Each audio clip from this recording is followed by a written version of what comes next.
Hello, and welcome to the Social Psychic Radio Show featuring Jason Zook. In uncertain times, we must change our focus and priorities. This show will highlight social justice issues with the goal of expanding minds and increasing unity, love, and mutual respect for ourselves and our planet. We support the Black Lives Matter movement.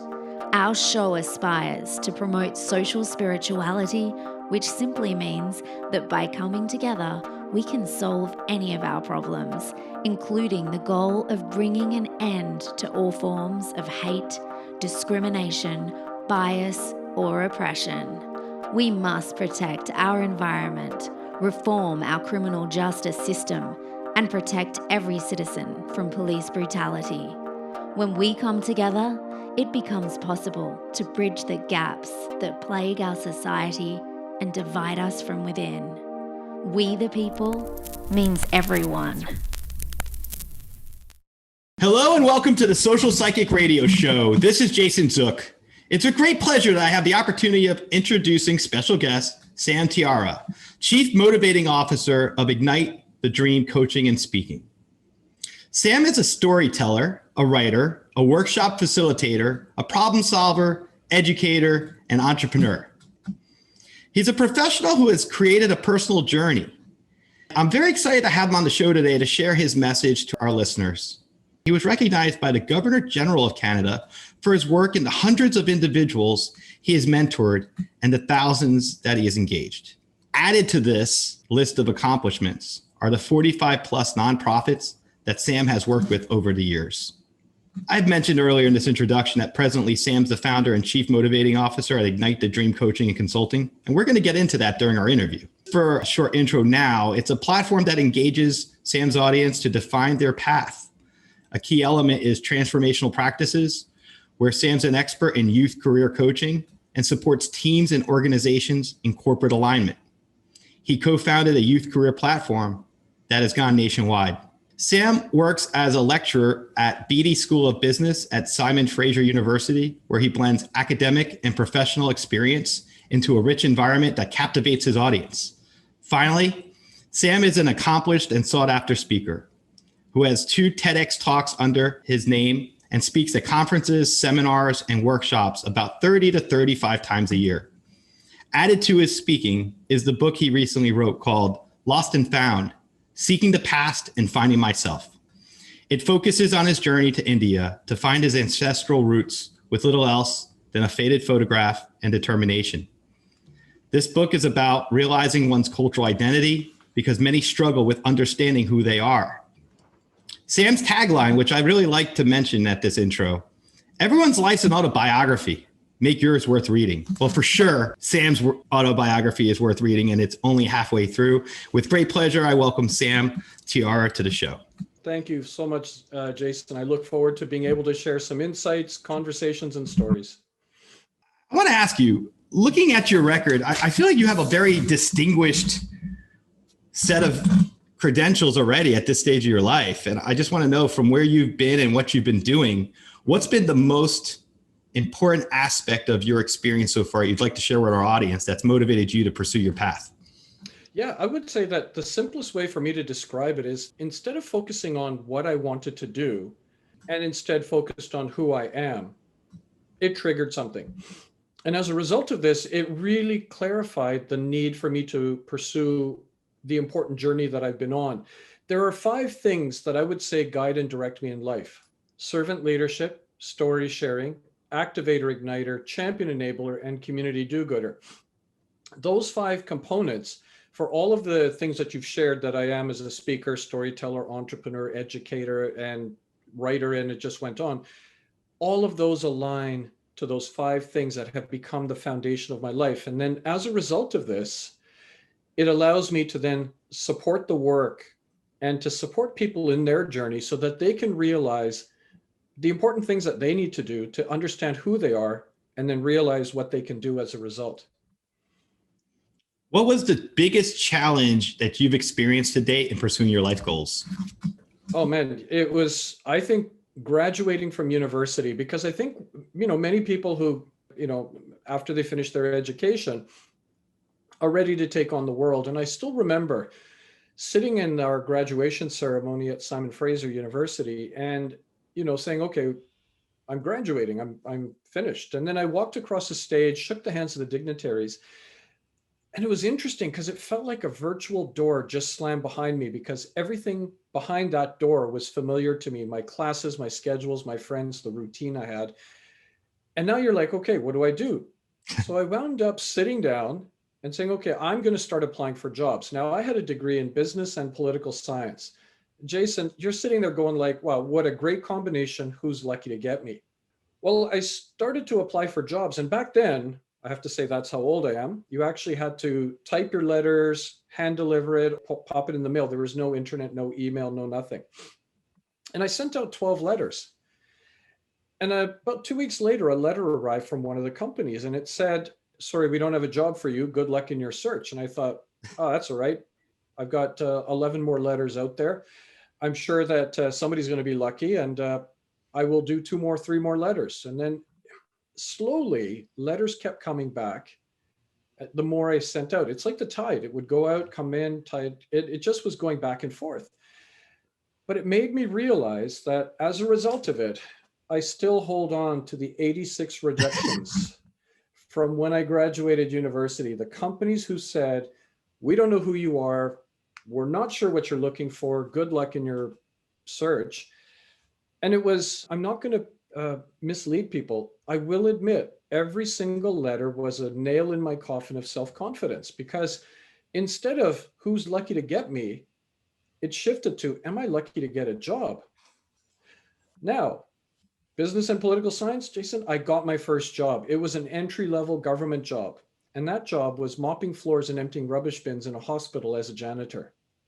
Now, here you have a degree on your wall and people around you saying, are you kidding me? This is what you're doing.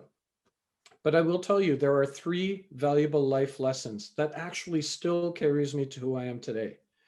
The first lesson, my father said, I don't care what the job is, you have to do the best job possible. And I will tell you, there was no floor cleaner than at the end of my shift, and there was no rubbish bin left full, because it really was about creating that quality work no matter what you do. And I still carry that today. The second valuable, important lesson was there were times I would get on an elevator with nurses, doctors, administrators, not all the time, but there were times where I was just totally ignored because you're a janitor, we're up here, and we have nothing in common. The lesson here is, I know what it feels like to be ignored. I talk to everyone. I don't care what your background is. I don't care who you are. You have a story. I am willing to listen to it. And the third valuable lesson out of this is, I could have easily seen this as a negative situation and it could have spiraled. But instead, I stopped myself when I started working there to say, okay, there are lessons to be learned here. What are they? And I went in with a curious mind. And as a result of it, I realized that no matter what I do in my life, instead of just looking at the obvious of what the position is or what the work is, I now dig down deeper to say, but what can I learn from this that's going to help me?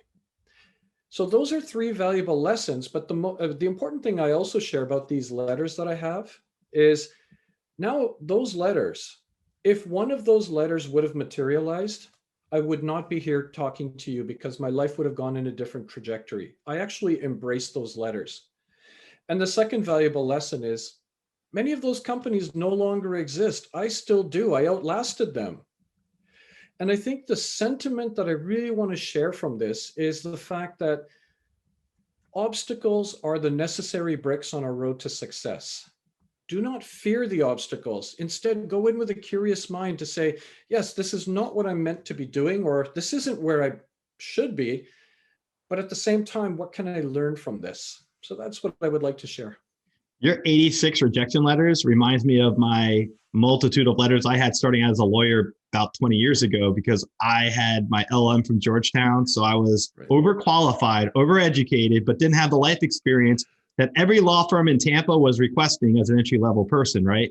So I, like you, put my feelers out there. And by the way, I also remember applying for jobs by mailing them out.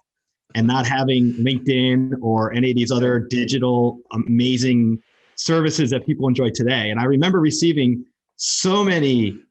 I was like, why waste the postage? Yeah. Sending me a letter that says, "Dear applicant," it wouldn't even say my name. "Dear applicant, we received your CV or resume. However, at this time, we are not going to give you an interview." Or what was even worse than that for me was I got 3 rounds of interviews because people were just curious to see, why did I go to Georgetown and why do I have whatever in my credentials?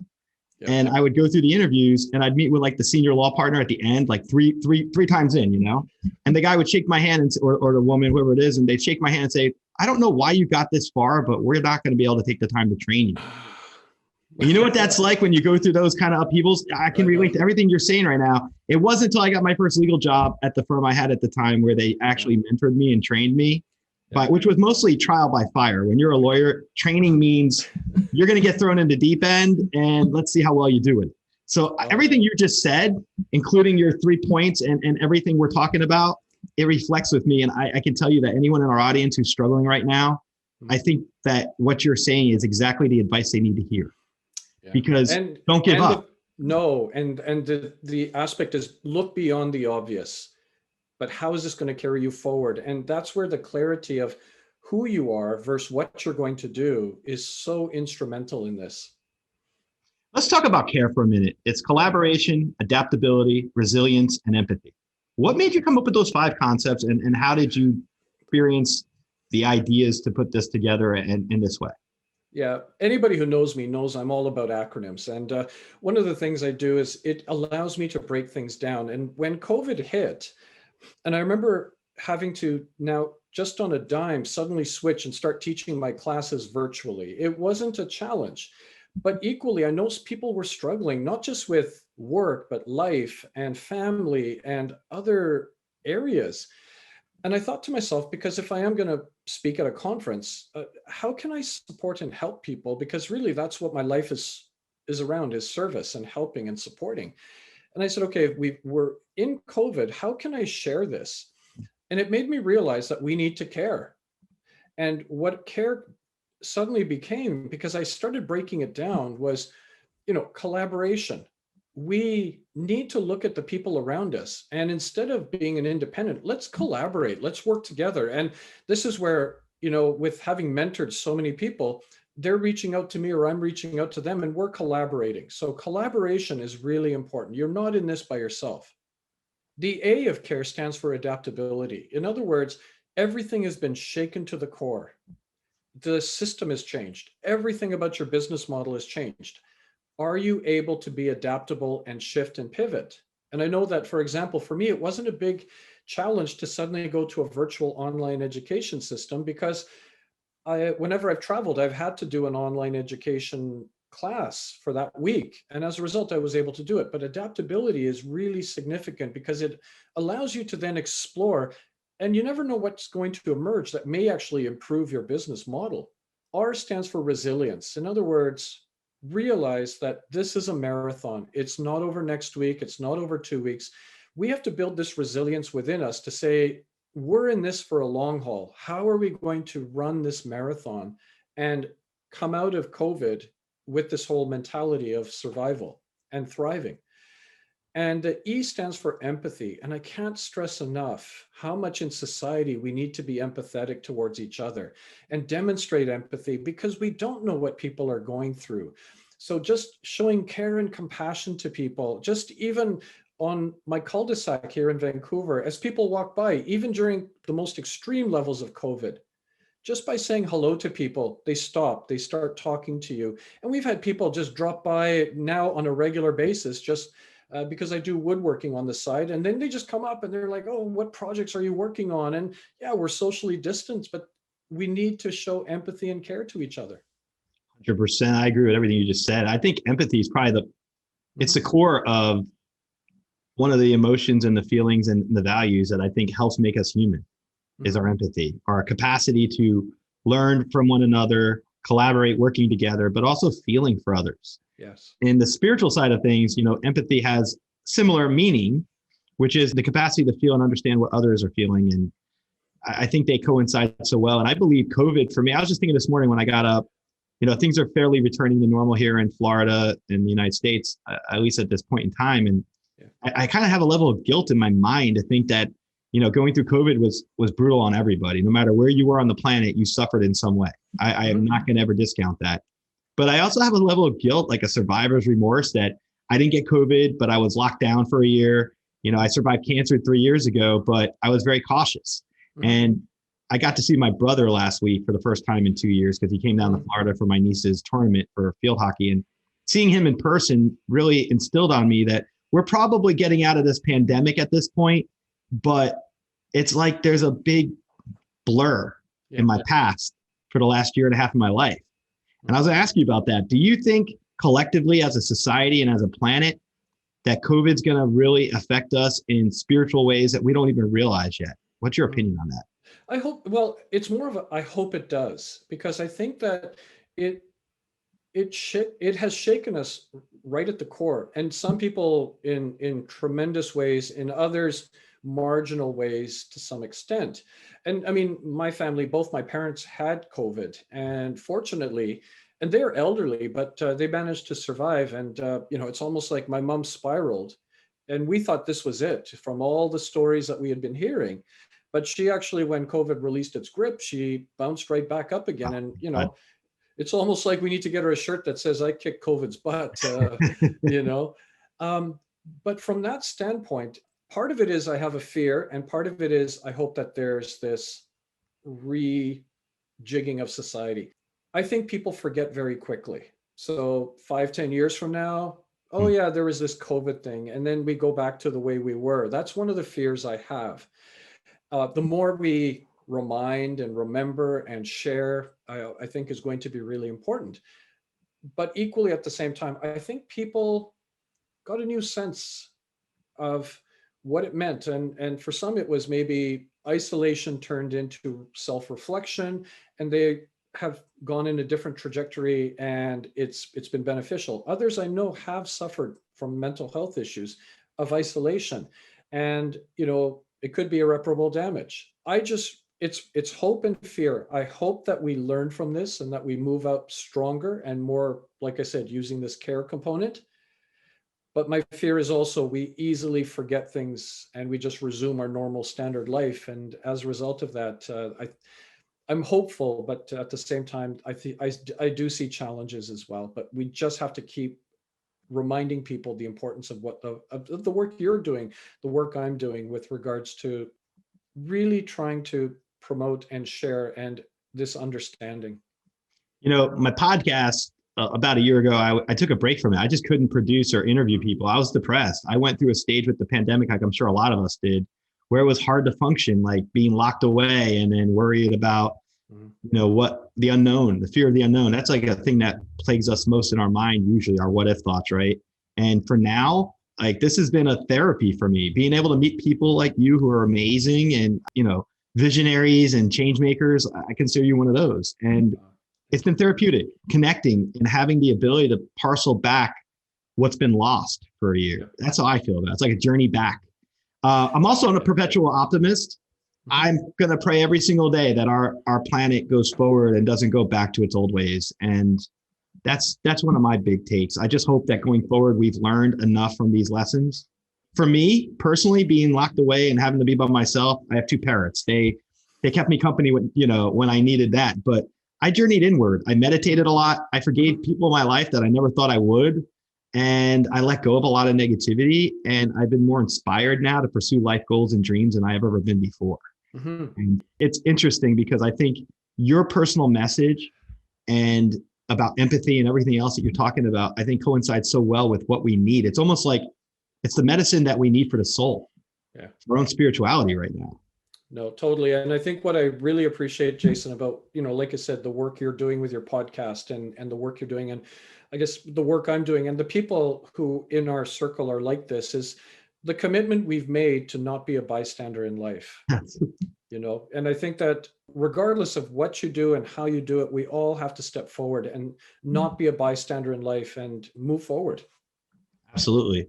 Let me get into the core of your message, the power of mentoring. That's one of my favorite things in my life. I've had amazing mentors in my life, and people I mentor, I just find it adds a value that nothing else can. There's no monetary value to mentoring somebody. I feel like it has a spiritual element to it. And I do think it can pick yourself up if you're feeling down when you can mentor other people, because you feel your own life purpose and your value in many ways. So I want to ask you, what motivated you to pursue this path where you have been so strong in mentoring others in your life?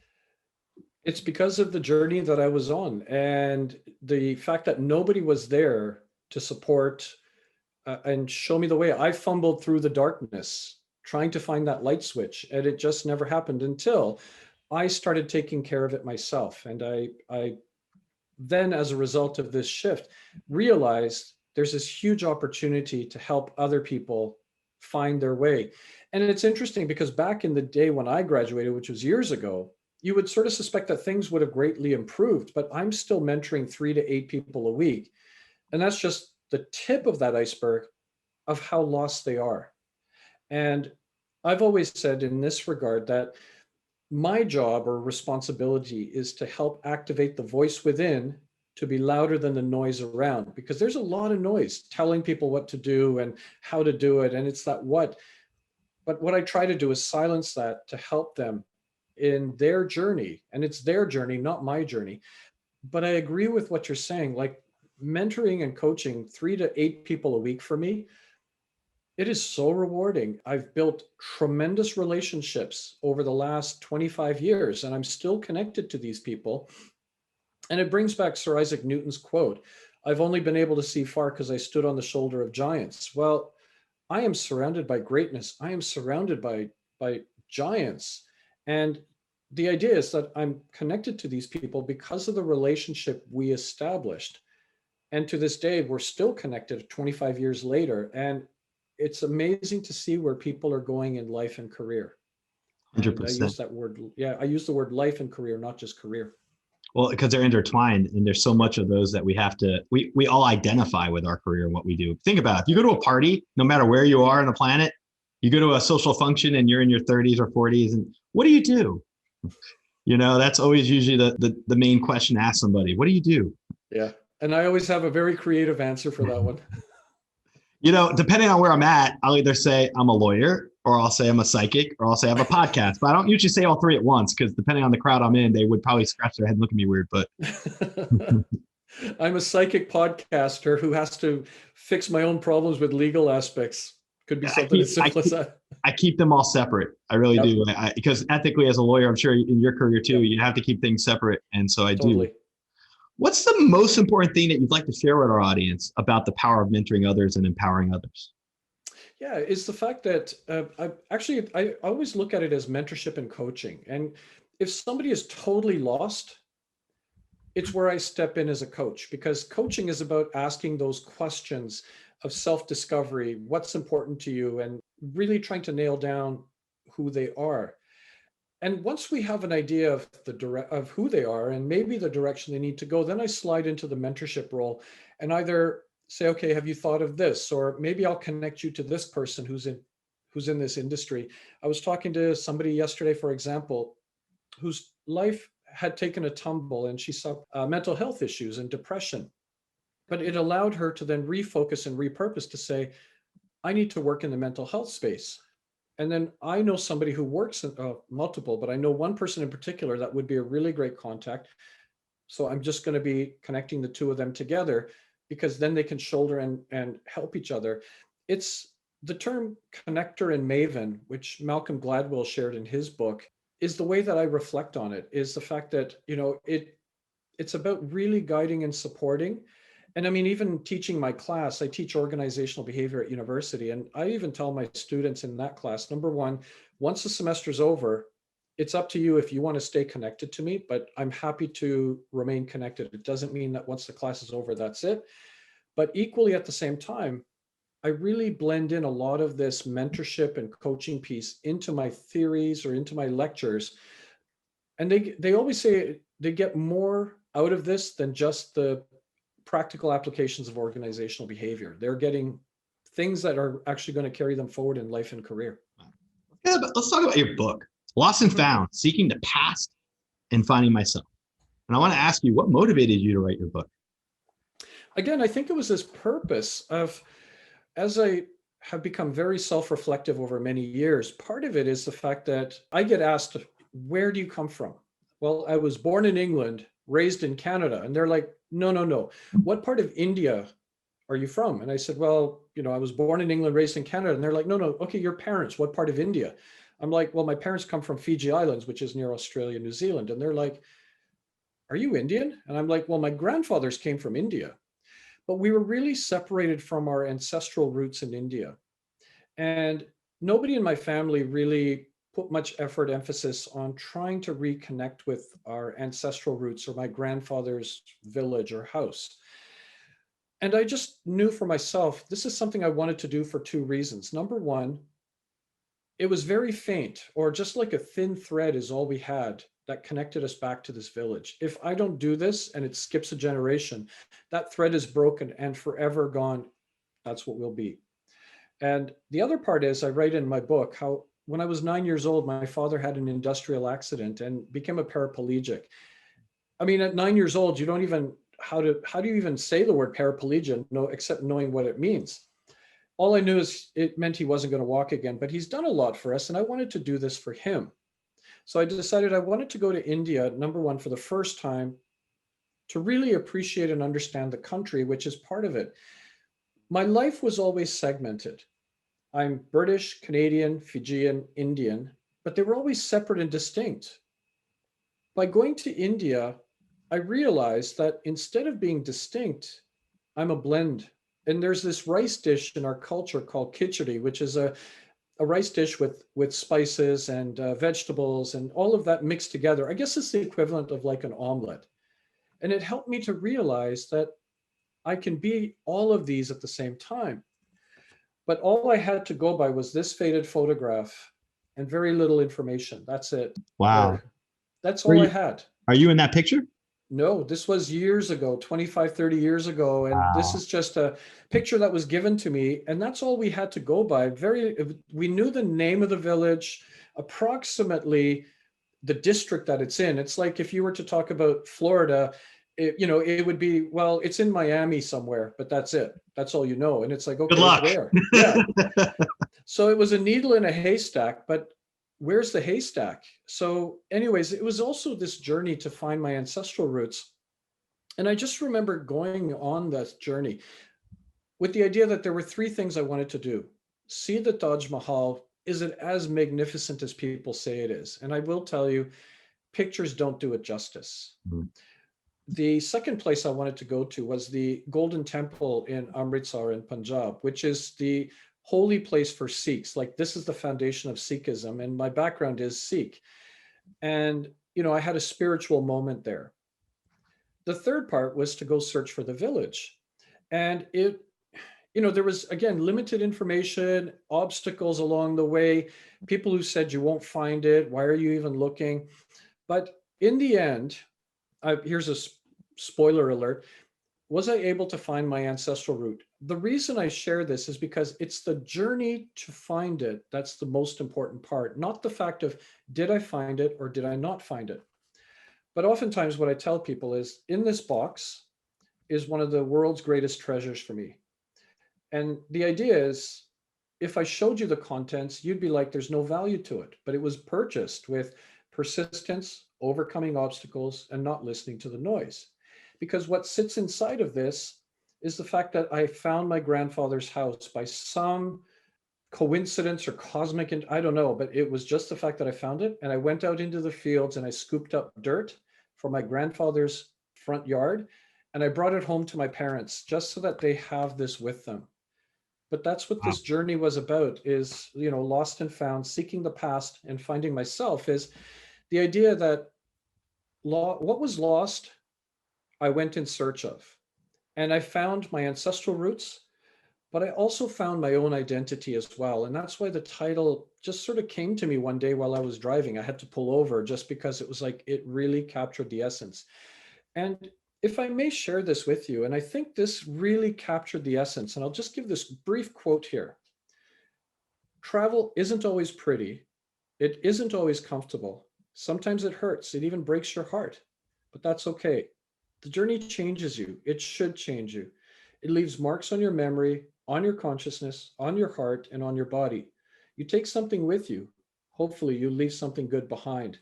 And that was by probably one of the people that I really respected most was Anthony Bourdain as a traveler, and Yeah. just he just captured the essence of that quote of this book. And it also made me realize that there are tourists and there are travelers. And there's nothing wrong with being a tourist, but a tourist wants to just see, but not experience.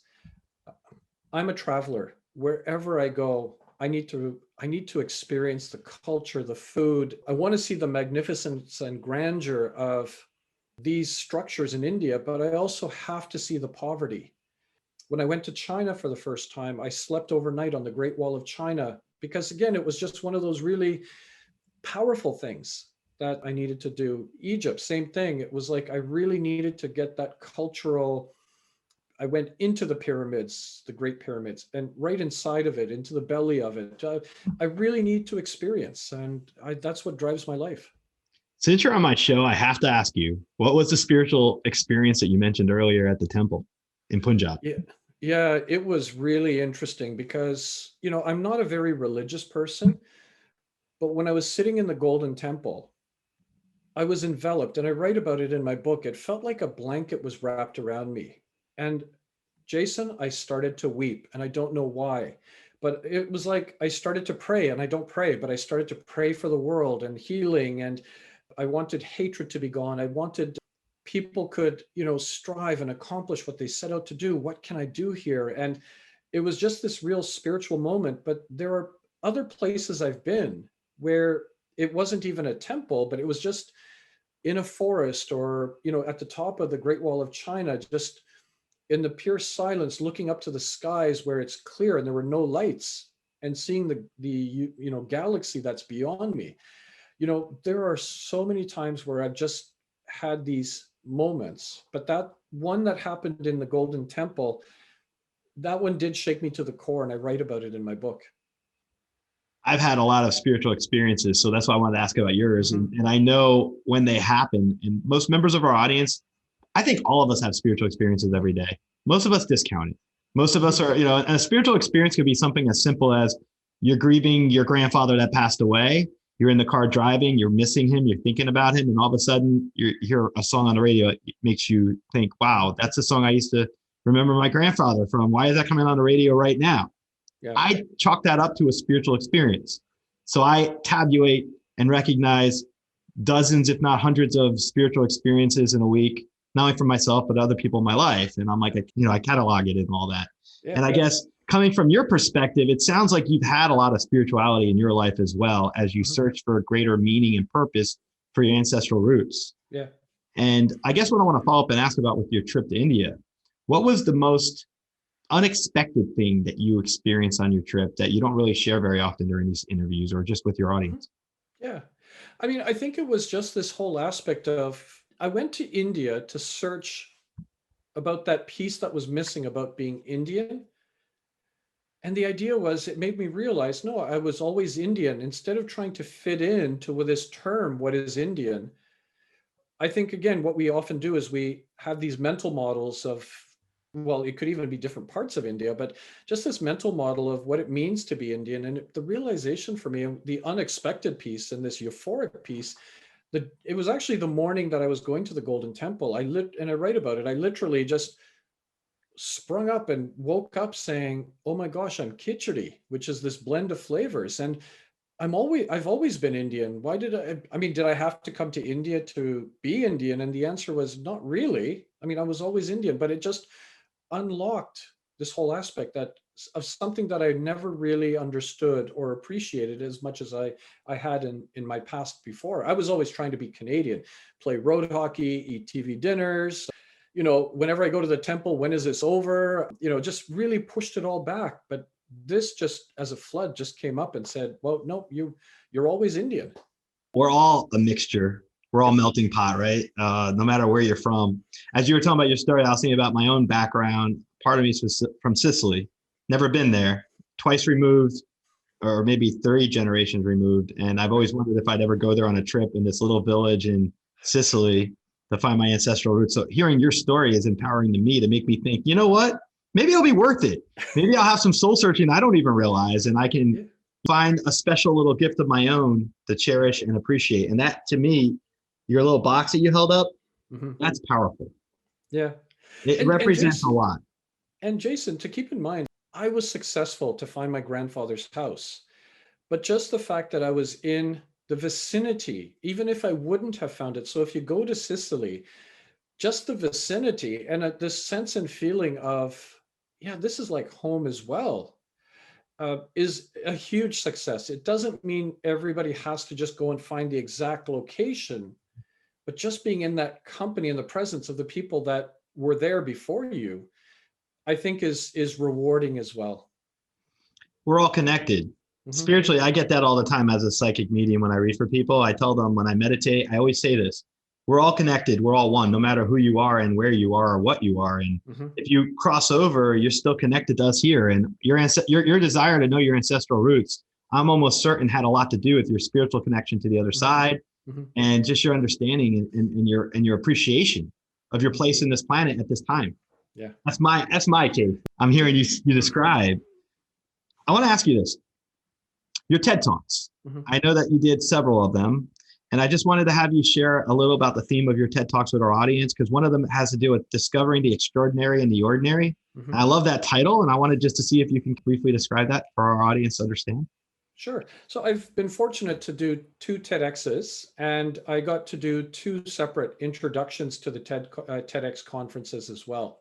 Congratulations. But I remember, and I remember the first one I did was coming up with a theme of storytelling. And people said, well, you tell stories, maybe share that. So I thought, okay, but then I had to break it down.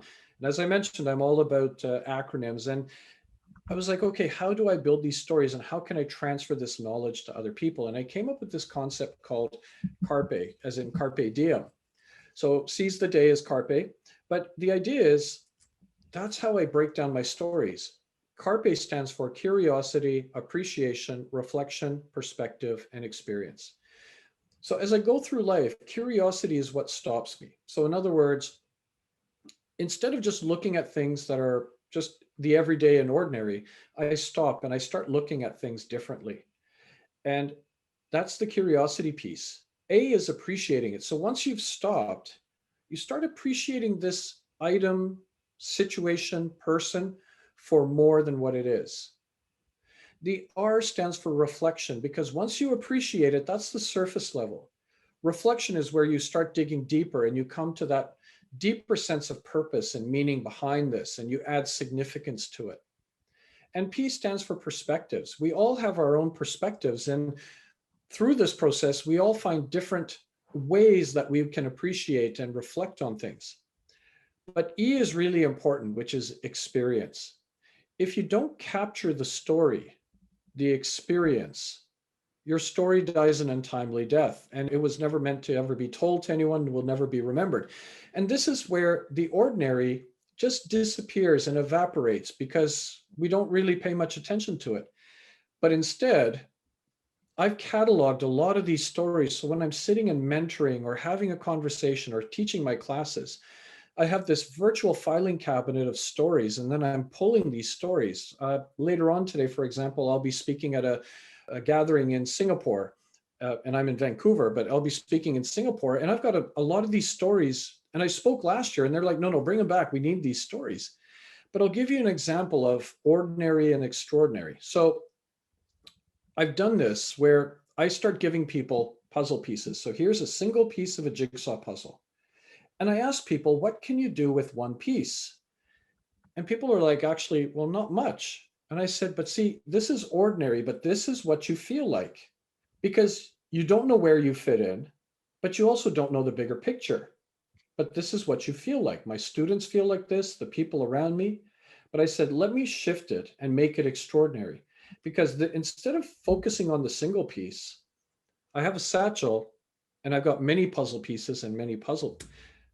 If I give you a piece of my puzzle, do you realize my puzzle is permanently incomplete without you? Do you realize how much I need you and how much you matter? By switching it this way, I actually watch the transformation on people's faces.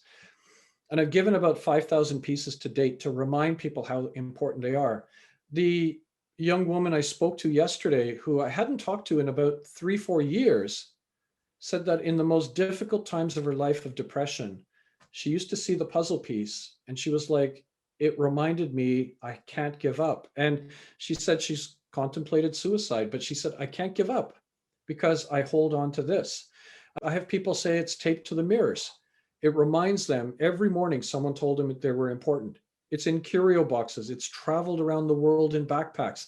It's in wallets. And when they see me at events, they bring it out and they say, I still have you with me. Or finally, people just come running at events and say, Sam, I can't find it. I need it. I feel disconnected. I need a piece of that puzzle. But this is how something as simple as ordinary, one piece, I've just made extraordinary in the most simplest way, as a way because you shifted that focus. And that's where the carpe comes in. Curiosity stopped me one day and I saw this puzzle piece, but it stopped me. I appreciate it for more than what it is. And I reflected and added purpose and meaning to it. And my perspectives was about connectedness. Such a powerful, to you, it's a story. To me, it's a powerful example of what a paradigm shift's all about. Mm-hmm. You showed somebody a puzzle piece and they look and say, oh, that's a lost puzzle piece, someone's puzzle. And you say, no, no, no, no, no. Greater meaning, greater purpose. If you take this piece, Mm-hmm. I am incomplete and you will complete me. That's how important you are in my life and to others' lives. So you attributed that meaning to that piece to give it that extraordinary value. I love that. Yeah. And people learn best with examples. Totally. And tangible things that they can look at and ascribe value to. So I could see where your model really helps to explain our unique footprint on this planet and who we are. And Jason, I'll have to send you one by mail. I would love that. I'll pin it to my mirror. And guess what? You know what? My birds were my puzzle pieces during the pandemic. Every single day I got up, I was like, man, I can't go many places. I'll go for a walk. That's at least what we could do here in Florida, is go for a walk. Yeah. And every day I got back and I was like, these two birds are depending on me, and I don't have kids or anything like that. So I'm like, you know what? You got to have purpose. You got to have meaning, and you got to have appreciation like you're talking about. I love this conversation today because I think the importance and the timeliness of it is so pivotal for us. Hmm.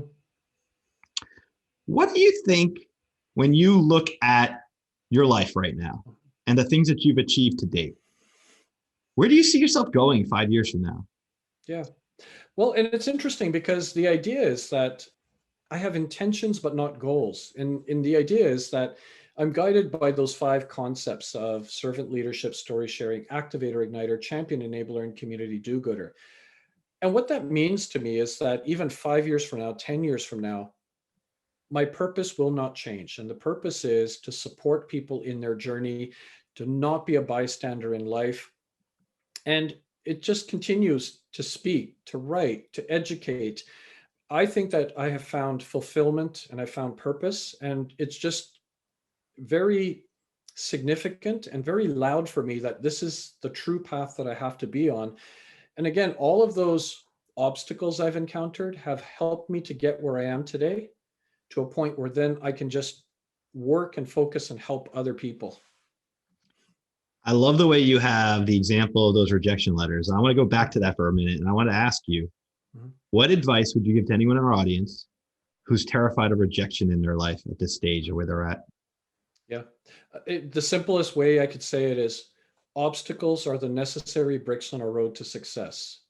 Embrace it, because you need to have those obstacles. It will reinforce, make you stronger, makes you rethink, how can I do this differently? Instead of dwelling on the problem, let's focus on a solution. And again, realize you're not in this by yourself. Like, who else can support? Who else can help you on this journey? It's not going to be easy, but at a certain point, the other part I think is really important is to start focusing on who you are versus what you want to do. And clarity starts to happen, because if I've come up with those 5 things, anything that comes in my life, I now balance it against those 5 things to say, if it doesn't hit 5 out of 5, I can't do this. I won't do this.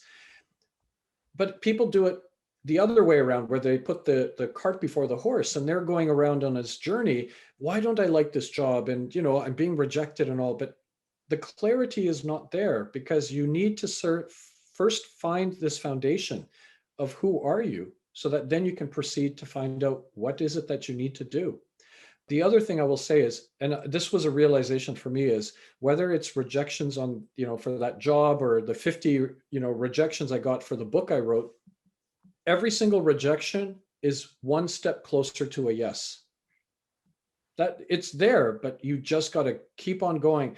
And as long as you're persistent, if I wasn't persistent, I would not have found my village. If I wasn't persistent, I wouldn't be where I am today. If I wasn't persistent, I wouldn't have written this book.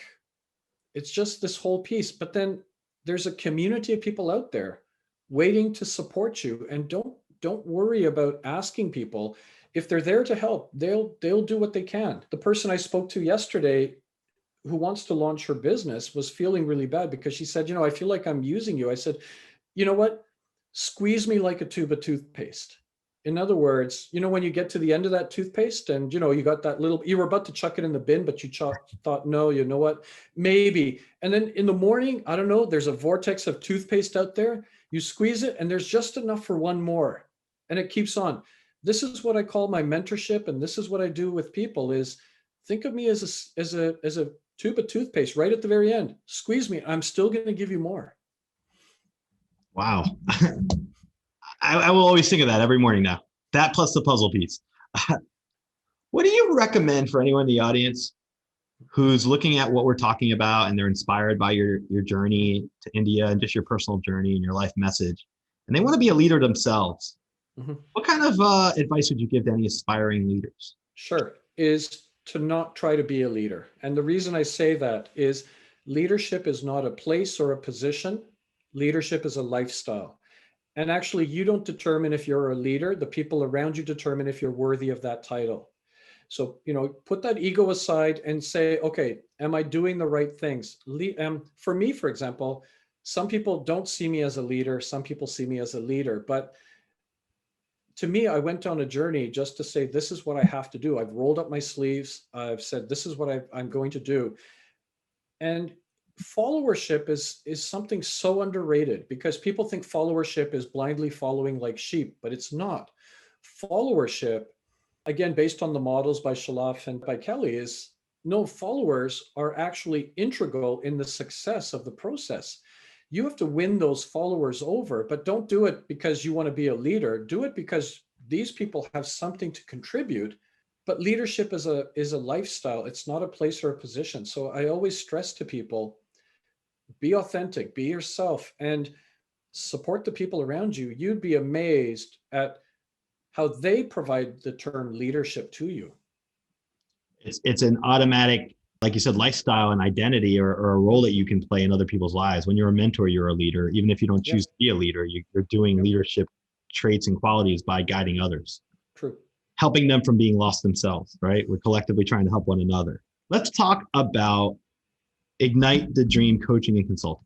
Mm-hmm. Tell us a little about that so our audience can find out more about it and how they might be able to get in touch with you and find out more about you. Sure. Either through LinkedIn or Ignite the Dream Coaching and Consulting, through my website. The idea behind it is after I transitioned out of a couple of roles, it was more about supporting and helping. And I thought, okay, so Ignite the Dream Coaching and Consulting is the space I use for my coaching, for my writing and my speaking. So all of that sort of is bundled in that Ignite the Dream Coaching and Consulting. And you can find it on LinkedIn under my name or, however else. But that's where people might be able to find the ways that you can connect. And my website, I've got about 170 blog posts, all available for free, that people can go in and find. A lot of the things we've talked about today are there. And, it's there for people to just go through, read casually what they want. My 2 TEDx speeches are online as well. If they just go to YouTube and type my name in, you'll see 2 of my TEDx speeches there. Again, all of this stuff is there for people. Do you ever consider yourself to be a light worker? A light worker in my circles is somebody who dedicates their life to bringing light in a simplistic way, bringing knowledge, insight, light, helping others to keep people from being in darkness. And I feel like if you were to Google that after this interview and you look up the term light worker, you'll probably say, wow, a lot of these traits and qualities fit with what I've already been doing on my own without even realizing it. It's a spiritual thing. It's interesting you mentioned that, because one thing I didn't even know that term, but equally at the same time, because people say, look, you mentor 3 to 8 people a week, that's 5,000 conversations. Do you ever feel like it's ever, too much, or you're worried, you're overburdened? I said, I actually worry about if nobody wants to come and talk to me. But I said, here's the way to look at it is, uh, if you saw my life as a giant bucket and all these empty buckets, and I'm pouring my contents into their buckets, what's happening to my bucket? It's depleting. But I said, I'm not a bucket. I'm a lit candle with a room full of unlit candles. And when we meet and our wicks touch, a huge flame ignites. And as we pull apart, my flame is no less depleted, but now you've lit someone else and you light up a room. And I go through life with that whole idea of I'm not a bucket, I'm a candle. And as a result of it, this is what I like to do, is just light up people. And it's not for my credit, it's not for ego, it's not for money. It's just I find so much reward in seeing people go on and do some amazing things. That I will tell you, if you were to Google it, I feel like you're a classic definition of a caring person who happens to be also a light worker. That's just my spin on it. No, cool. So going to your website to make sure our audience understands your site, www.samthiara.com, hyphen between your first and last name, I believe. Is that right? Yep, that's correct. And you said you have a wealth of 170 blog posts and on various different themes of what we've discussed today. So I'm going to direct my audience to check you out on there. Sure. And I want to ask you, if you were to reflect on the last 5 years of your life, what's the most significant moment in your journey in the last 5 years that you pause, reflect with appreciation, and turn to or pivot to when you're going through some obstacles in the present moment? Yeah, I mean, I go back to the book I wrote, because that published in 2019, and the process of writing the book and the whole process of getting it published and then going through the journey of all of that was one piece. But just the fact that I sat down and I just shared this beautiful story. So on the one hand, it's this beautiful story of persistence, overcoming obstacles, not listening to the noise. And I call the book my magnum opus. It's no matter how many books I write in the future, it won't matter. This is the one. This is my masterpiece. It doesn't mean the others will be less quality, but my heart and soul was poured into this book. But also, I've been able to help other authors by going through my own trials and tribulations and successes and challenges. And when it comes to writing, there's two parts. One is the actual hard part of writing the book. The second part, which is equally hard, is getting it out there. I mean, again, I'm not promoting and selling the book because I want to sell copies and make all this money. For me, it's different. I just think it's a beautiful story that just needs to be shared. And I think that's what's emerged out of the last 5 years, is this process to where it's brought me to today. Beautiful story of self-reflection and growth and empowerment in ways that very few stories in our modern day read so well. And in terms of sharing our discourse today, just having our conversation basically with our interview, I feel like a lot of people will take this information and they can do a lot with it on a personal level. You resonate well with what you say, and I identify with what you're resonating. So I encourage my audience to pick up your book and check you out more, because I just feel like you have a wealth of knowledge to share, and with the right intentions. Thank you so much. I appreciate that. That's powerful. I want to ask you, because we're coming towards the end of our episode. Sure. If you were a spirit animal, which spirit animal would you be and why? And I'll go first. And this is just something I like to ask. For example, I have 2 parrots, and I always say I'd like to be an owl because of wisdom and having large, broad perspectives in life and being able to look beyond the immediacy of the moment to see the bigger things that are ahead. And so that's where I go. But I was going to ask you, where would you see yourself in terms of a spirit animal and why? I've always said, I think for me, it would be a dolphin. And there's multiple reasons. Number one, I think I'm really drawn to the ocean. The other part is, I think dolphins are very playful, very social. They go in their pack or herd, so they support each other as well. But just that playfulness and just that carefree piece, and how there's flow, like I see them glide through the water and there's this flow that's there. And that's the flow. How I feel inside is when I see what they're capable of. And just for me, that's what it would be. Excellent. Excellent. I just want to thank Sam Thiara for coming on the show today, Chief Motivating Officer, Ignite the Dream Coaching and Speaking. I encourage our audience to check out Sam's website, www.sam-tiara.com with THIARA. Sam's book, check it out, Lost and Found, Seeking the Past and Finding Myself. One of the things I like to do at the end of these episodes is reflect a little bit. And in terms of having our interview today with Sam, there's a lot of value to be told in stories. There's a lot of value to giving shared experiences and having the ability to connect with one another. And I think Sam's journey inwards and his ability to mentor countless others should serve as an example for all of us.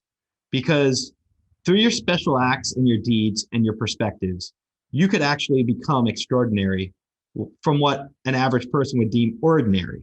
And I loved Sam's puzzle piece example with that. And just as he gives puzzle pieces to each individual he works with and mentors, I would say use this episode today as your own personal puzzle piece. Reflect on it. Think to yourself, where am I valuable? What am I worth? You're going to realize you're worth infinity, and your value can't be, it's priceless. So keep those things in mind. Check out Sam's website.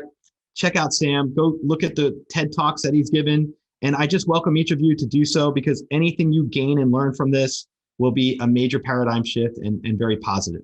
Thank you for checking out our episode. Stay positive, because when you stay positive, anything's possible. And we will be having more episodes coming throughout the summer. And if anyone would like to reach out to me, you could always reach out to me at info@socialpsychicradio.com. Thank you so much. Until next time, stay positive. Thank you. Thank you for listening to this episode of the Social Psychic Radio Show. Don't forget to join us for another episode next time. If you enjoyed the show, we'd love for you to subscribe, rate, and give us a review on iTunes. You can also check us out on Facebook, and don't forget to visit the Social Psychic YouTube channel.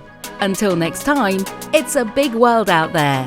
Keep an open mind, embrace your paradigms, and know that the universe is always yours to explore.